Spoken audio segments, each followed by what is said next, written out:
Greetings, everybody. Keith here. Hoping everybody's having a good day, enjoying life, living life, loving life. I want to remind everybody hit that like, share, and subscribe button. And of course, there's a PayPal link down there for anybody who wants to join, or excuse me, show some love. We're not doing a panel on this one. Just doing chapter 4 of Sun Tzu, Art of War. And so we're going to go ahead and get into it. And I want people to know that when I get done doing all these chapters of Sun Tzu, I plan on doing a open panel discussion where we can go through it chapter by chapter. So there will be a playlist, and then I'll do a panel on it, so everybody can go through and listen to it chapter by chapter at your convenience.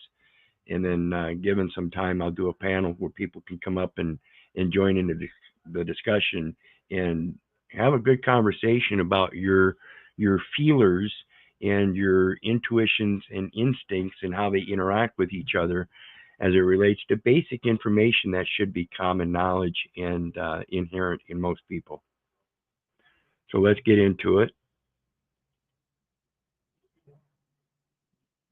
Chapter 4, Sun Tzu, Art of War. Chapter 4, Tactical Dispositions. Sun Tzu said, "The good fighters of old first put themselves beyond the possibility of defeat, and then waited for an opportunity of defeating the enemy.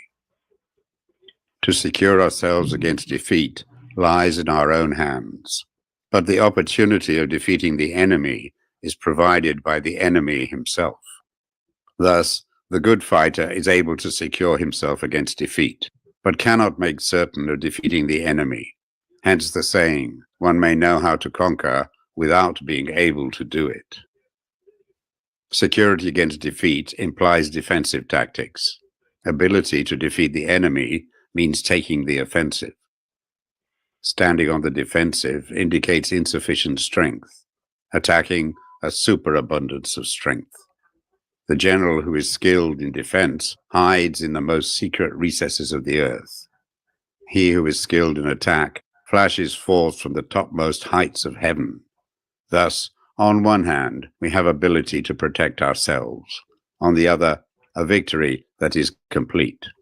And I'll just say right here real quick so I don't forget it and maybe part of the topic later on.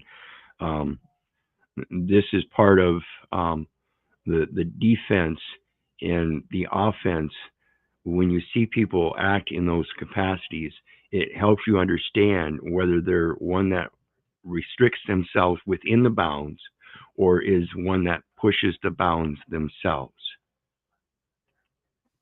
To see victory only when it is within the ken of the common herd is not the acme of excellence. Neither is it the acme of excellence if you fight and conquer and the whole empire says, "Well done." To lift an autumn hair is no sign of great strength. To see the sun and moon is no sign of sharp sight. To hear the noise of thunder is no sign of a quick ear. What the ancients called a clever fighter is one who not only wins, but excels in winning with ease. Hence his victories bring him neither reputation for wisdom nor credit for courage. He wins his battles by making no mistakes. Making no mistakes is what establishes the certainty of victory, for it means conquering an enemy that is already defeated. Hence, the skillful fighter puts himself into a position which makes defeat impossible, and does not miss the moment for defeating the enemy.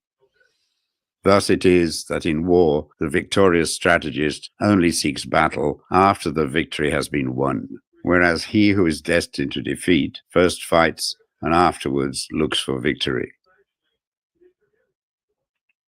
The consummate leader cultivates the moral law and strictly adheres to method and discipline. Thus it is in his power to control success.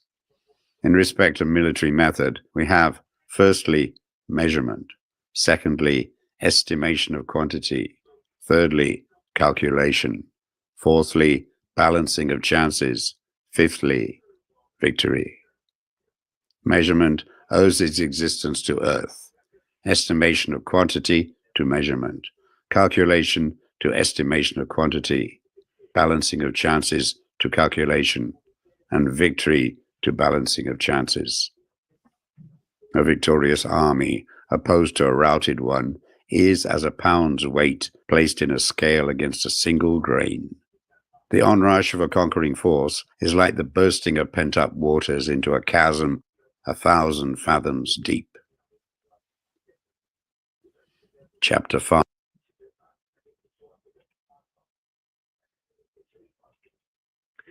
And so you have it, Chapter 5.